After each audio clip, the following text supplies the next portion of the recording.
tarde a todos. Agradeço desde já o convite para estar presente aqui na iniciativa e parabéns também à Associação por toda a dinâmica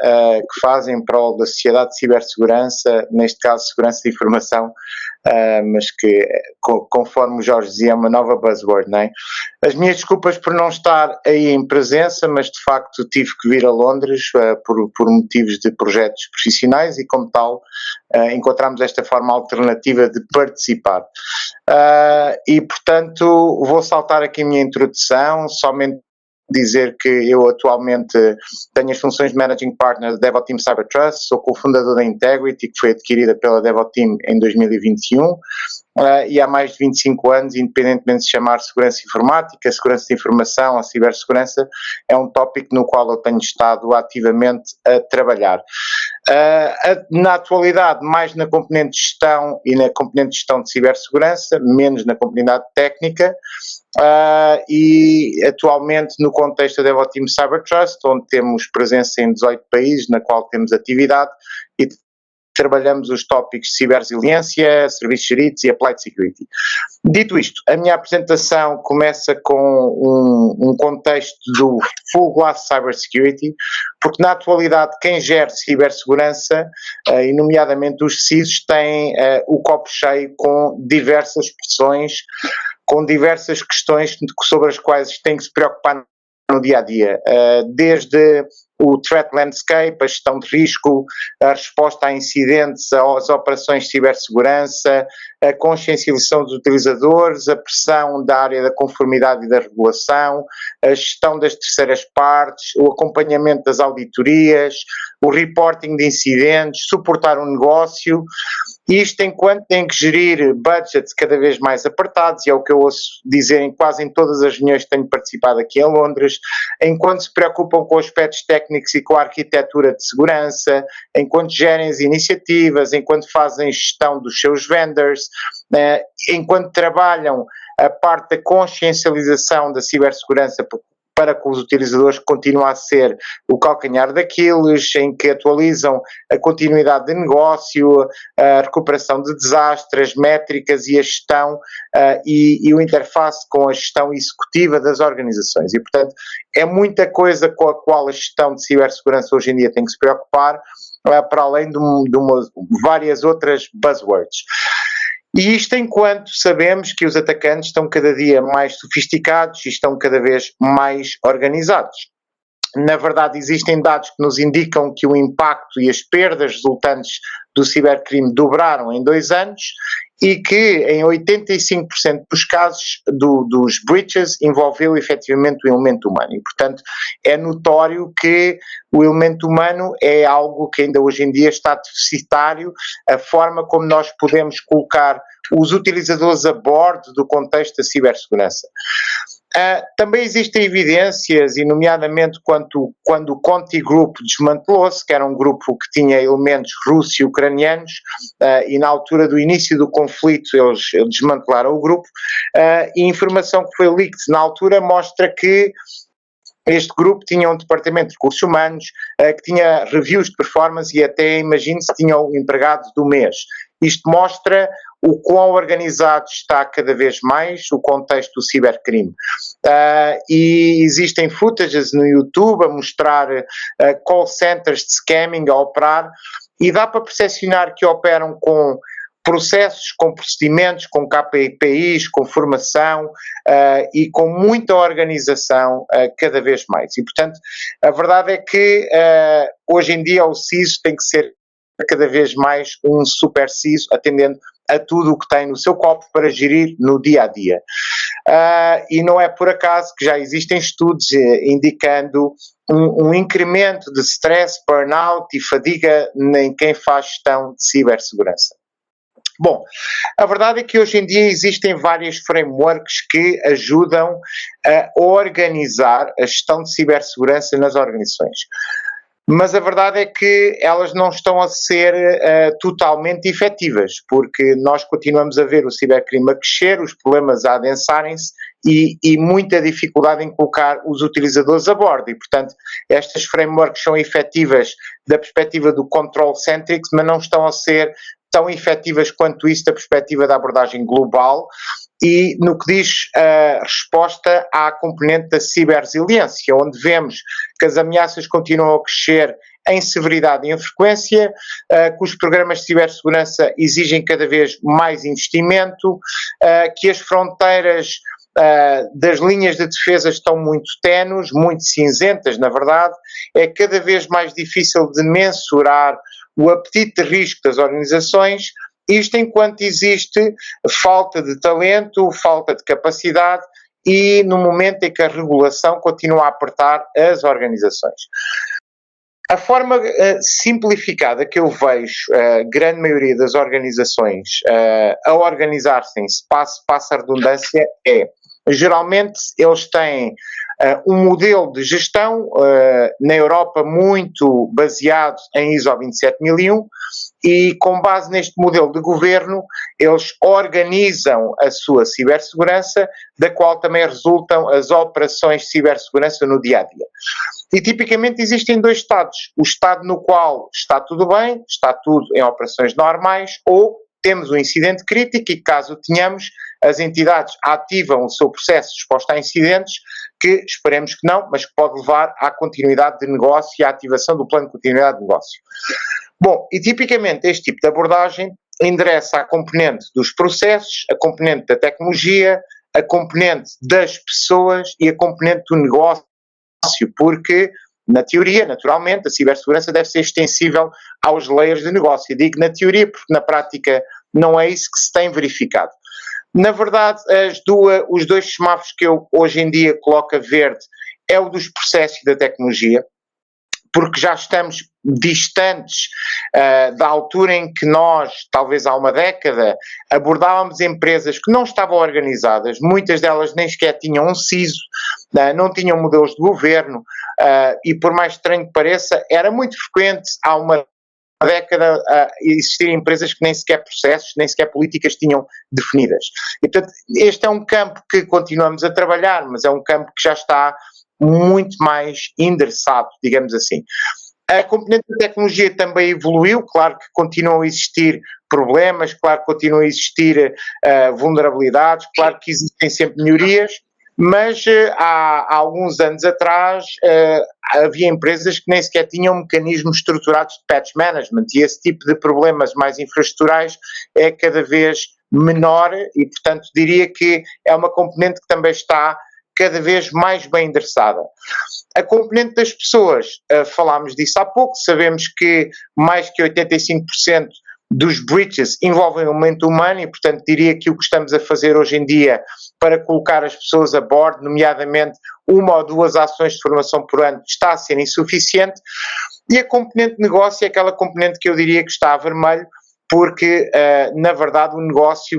ainda não está, da minha perspectiva, endereçado do ponto de vista de cibersegurança, porque quando nós vamos falar com o layer de negócio, quando nós olhamos para as aplicações de negócio e vemos a quantidade de vulnerabilidades que ainda hoje em dia existem, também no layer de negócio, ou por exemplo quando vemos que uma organização não tem sequer métricas do número de queries que são realizados pelas aplicações de negócio, que não têm esse tipo de controles pensados, nós efetivamente concluímos que a cibersegurança ainda não entrou em força no layer de negócio. Bom, esse é um dos primeiros problemas. O segundo problema que eu endereço é que eu acho que hoje em dia é muito redutor nós olharmos para os estados como está tudo bem ou temos um incidente. Existem estados intermédios nos quais nós podíamos efetivamente fazer fine-tune dos nossos controles de cibersegurança. E já lá vou com um bocadinho mais de detalhe. Portanto, eu acho que existem efetivamente dois problemas por endereçar. Um deles que o modelo, que a abordagem atual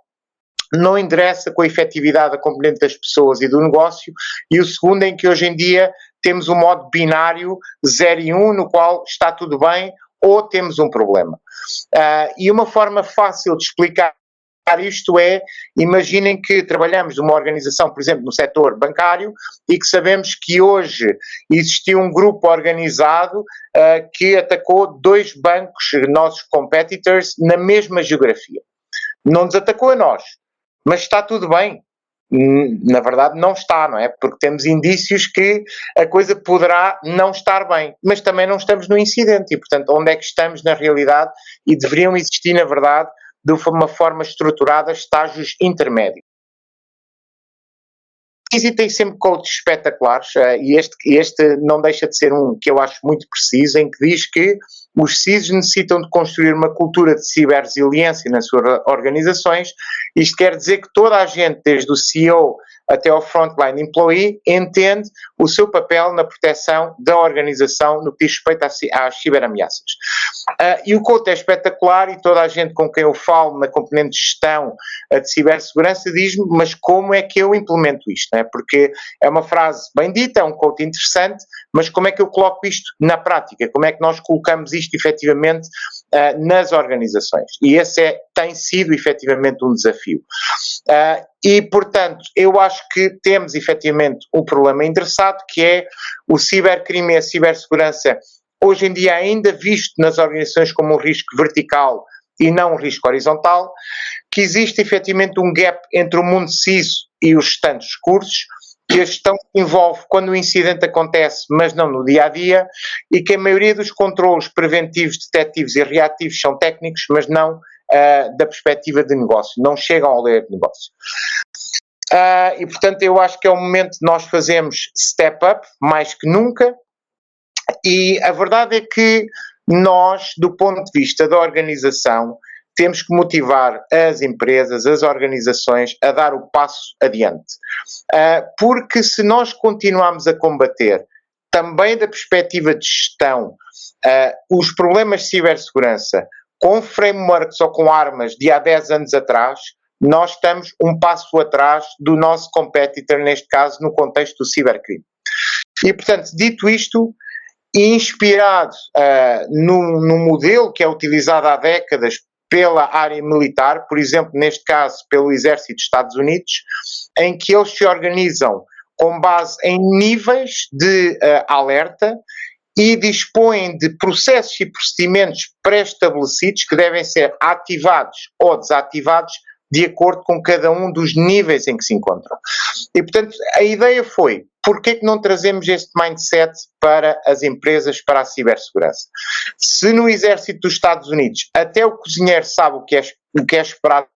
de si de acordo com cada um dos níveis, porquê que nas empresas não se calcula ou não se identifica um método para se qualificar o nível de alerta atual e existirem processos e procedimentos em que toda a gente, desde o CEO até ao frontline employee, saiba o seu papel? Às vezes, por curiosidade, pergunta-me, mas porquê que o cozinheiro no Exército dos Estados Unidos tem que saber ou o que é que ele muda? Bom, existem determinadas comidas que são mais suscetíveis à intoxicação alimentar, que em níveis mais altos de DEFCON não podem ser, por exemplo, cozinhadas. Pratos que não podem ser cozinhados,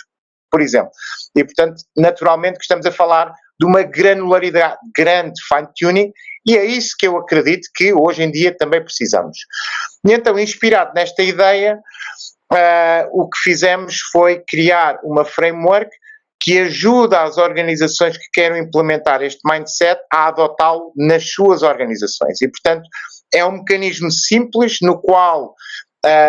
as empresas devem definir níveis de alerta, devem definir um mecanismo estruturado, e já vou falar um bocadinho mais sobre isso, de cálculo do seu atual nível de alerta, e depois devem ter um conjunto de controles, leia-se processos, procedimentos e atividades nas 3 dimensões, pessoas, processos e tecnologia, que podem ativar ou desativar no sentido de fazer match entre a prática atual de proteção da organização versus o seu nível de estado de alerta atual. Sabemos que a cibersegurança é um trade-off, não podemos ter todas as defesas sempre levantadas, mas devemos levantar as defesas à medida que o nível de alerta sobe. E é importante que nós, na cibersegurança, também possamos falar uma linguagem simples, porque quem desbloqueia o budget não percebe o jargon. E então é preciso que nós possamos lhes explicar isto de uma forma simples. E isto é uma forma bastante simplificada de explicar, porque toda a gente, desde criança, sabe o que são os níveis de alerta, já vimos filmes, séries, e portanto há de ser uma forma simples de chegar à gestão, há de ser uma forma simples de veicular o que é que nós estamos a querer e o que é que nós estamos a querer dizer. E, portanto, o conceito é simples, é pegar em fontes de informação relevantes que hoje em dia já existam nas organizações, pode ser dados de Intel, SOC, contexto de negócio, incidentes, fraquezas conhecidas, vulnerabilidades,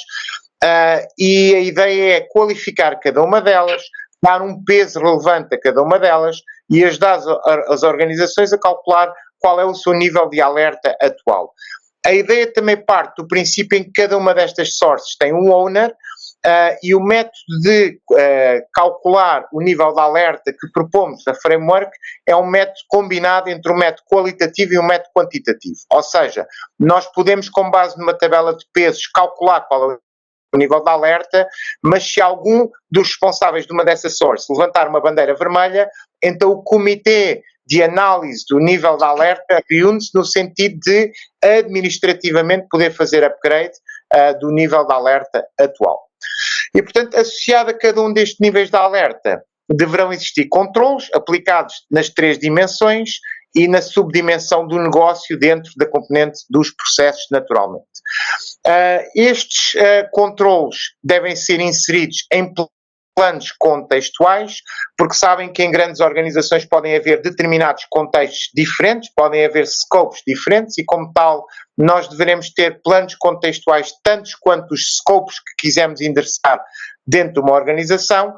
E a ideia que tivemos também, por forma a simplificar o processo, foi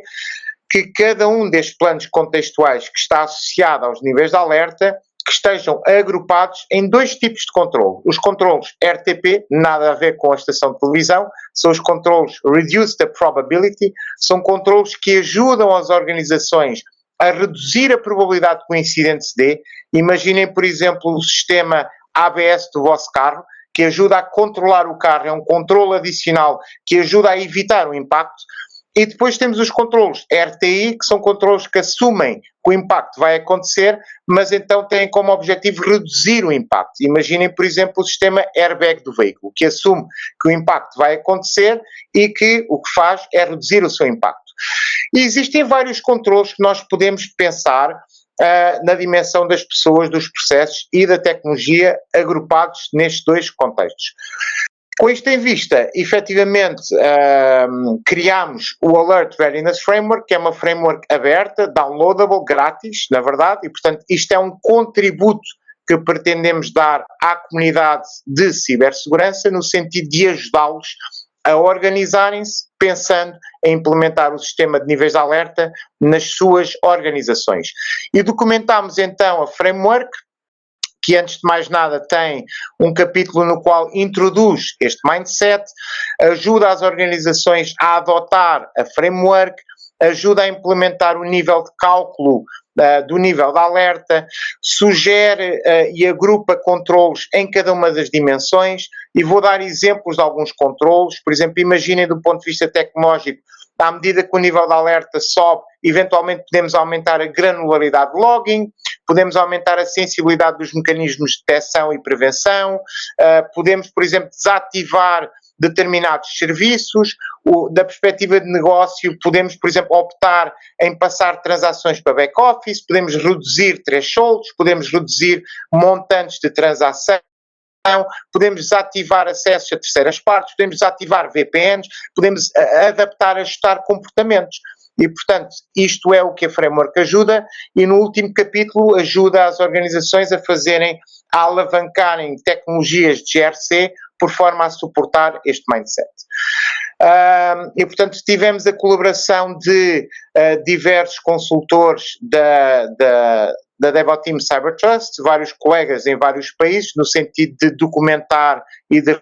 rever a primeira versão da framework, e em breve vamos inclusive criar um advisory board aberto, no sentido de nos ajudarem a evoluir, porque temos a consciência que não acertamos em tudo à primeira, e é mediante a implementação e a prática que vamos conseguir incrementar e vamos conseguir fazer crescer a framework e o seu estágio de maturidade também.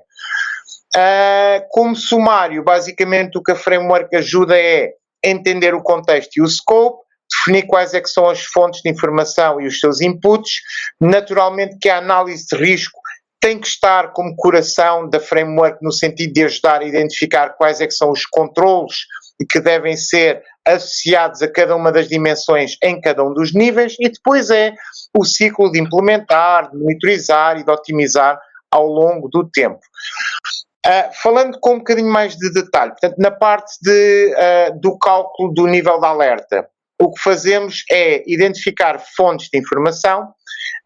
Depois o que fazemos é, vamos ter que relativizar e identificar qual é que é o peso de cada uma destas fontes. Cada uma destas fontes deve ter um owner, no sentido de se responsabilizar pelos inputs que chegam ao cálculo do nível de alerta, e temos depois que ter um comitê de gestão, porque eu não acredito que possamos automaticamente elevar o nível de alerta, é preciso existir uma análise e este comitê de gestão deve ser inclusivamente composto por elementos de negócio, de HR, de comunicação e naturalmente elementos técnicos das equipas de gestão tecnológica e das equipas de cibersegurança. Os planos contextuais de resposta dizem respeito a um determinado scope e que, inclusivamente, nós temos tido clientes que avançam para a framework, mas dizem, olha, numa primeira fase eu não quero avançar com um plano contextual para tudo, eu quero avançar apenas para a componente das pessoas, aplicando a lei de Pareto, porque acreditamos que é um long hanging fruit. É bem possível, e portanto é possível de criar o nível de alerta, o calculá-lo, fazer o broadcast interno para a organização e ter, efetivamente, os controles comportamentais, a formar as pessoas, e fazer refreshments ao longo do ano, e quando alguém é onboarded na organização, tem que se contextualizar a pessoa a que efetivamente temos este sistema em vigor na organização. E, portanto, de uma forma muito sumária, a forma como eu vejo que será uma abordagem ideal é que entre está tudo bem e temos um incidente crítico, que existam efetivamente estados intermédios, e a framework também não é rígida quanto ao número de estados intermédios, e por cada estado intermédio que tenhamos controles de reduce the probability, reduce the impact, podem ser aplicados às 4 dimensões ou eventualmente só a uma ou outra dimensão que as organizações entendam como benéfico no seu contexto. Eu acho que a framework acaba por ter vários benefícios estratégicos. Primeiro porque nós temos que encontrar formas de colocar todas as pessoas a bordo da cibersegurança. E parece uma abordagem inteligente gamificar neste sentido, no sentido de fazer broadcast do nível de alerta atual, por forma a contar com uma participação mais ativa de todos os colaboradores, de todos os utilizadores. Depois acaba por ser efetivamente uma estratégia proativa, para além das abordagens tipicamente focadas em controles apenas, permite estender a cibersegurança para o layer de negócio, porque uma das grandes dificuldades que existe é quando nós vamos falar com o negócio, com frameworks complexas de análise de risco, as pessoas que estão do outro lado percebem de negócio, não percebem necessariamente de cibersegurança e acaba por tornar-se muitas vezes uma conversa difícil. Mas se nós lhes explicarmos, olha, nós temos 5 níveis de alerta, e eu preciso de perceber quais é que são os trade-offs do ponto de vista de negócio, acaba por ser mais fácil. Eu, a semana passada, estava a falar com a interface de negócio e a explicar-lhe com um exemplo muito simples. Eu dizia-lhe, olha, imagine que tem uma loja à beira da praia e que vende gelados e que sabe que ontem varreram 6 lojas aqui na rua. Hoje vai se comportar de forma normal e vai abrir a loja como se nada passasse? E ele dizia, não. Então o que é que vai fazer? E ele pensou um bocadinho e dizia, bom, eu se calhar iria abrir a loja só entre as 11 e as 3 da tarde, que é onde há um maior pico. Boa, estamos a reduzir a janela. Já temos aqui um controle. E que mais?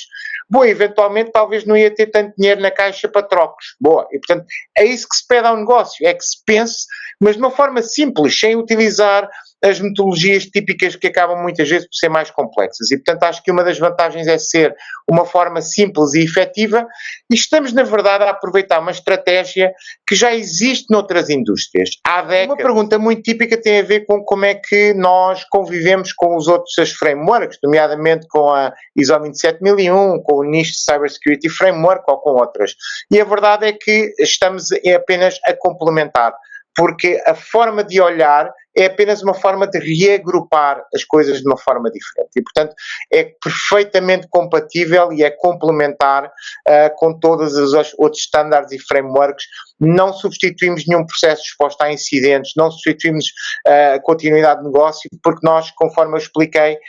tentamos atuar no sentido de reduzir a probabilidade que o impacto aconteça e reduzir o impacto em caso o mesmo aconteça. E, portanto, em conclusão, é uma forma simples de unificar a linguagem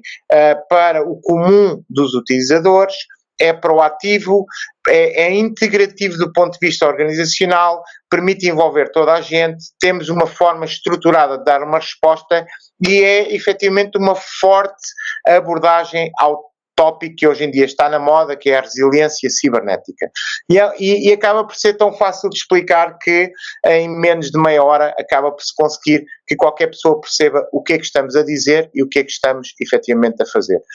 E pronto, dito isto, termino aqui a parte da apresentação e naturalmente que estou disponível para questões que eventualmente se possam ter ou se quiserem debater algum ponto.